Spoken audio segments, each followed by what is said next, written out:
ما من أيام أعظم عند الله وأحب إليه العمل فيهن من 10 ذي الحجة.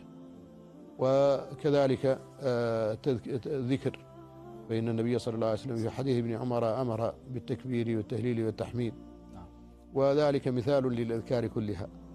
وكذلك تلاوة القرآن، وكان سلفنا الصالح يحرص على الختم في يوم عرفة، حتى في غير الحج يختمون القرآن في هذا اليوم. ومثل ذلك أيضا الصدقة وبذل المال، فهذا وقته، فالناس مقبلون على عيد، ومن المهم إدخال السرور عليهم، وبالأخص المحتاجون الذين هم في فاقة ماسة كحال المحاصرين في غزة مثلا، أو في السودان، أو في أماكن نكبت من بلادنا الإسلامية.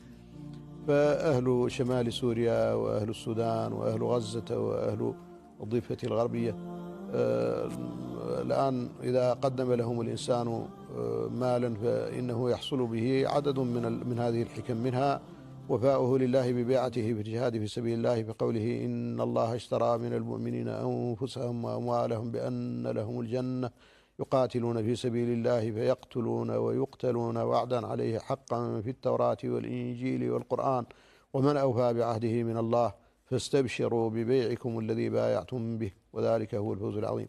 ثانيا أن فيها قياما بحقهم، فلهم حق في أموال المسلمين. وثالثا إغاثة الملهوفين وما فيها من الأجر العظيم. رابعا إدخال السرور على أهل الشهداء وهؤلاء الأيامى واليتامى والجرحى، لا شك أن إدخال السرور عليهم هو تخفيف لمعاناتهم واشتراك معهم في مصيبتهم، فذلك فضل عظيم. من هو الأفضل، العشر الأواخر من رمضان أم 10 الأوائل من ذي الحجة؟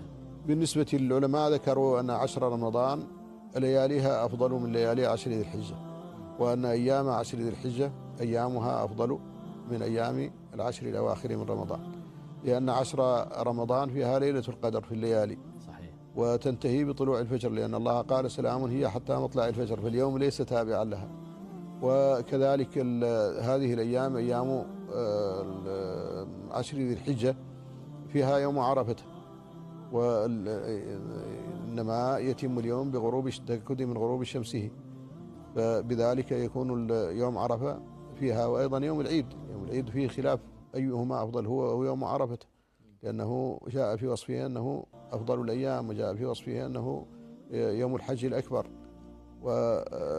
لكن المهم أن هذين اليومين فضلهما لا شك أنه أفضل من سائر أيام السنة.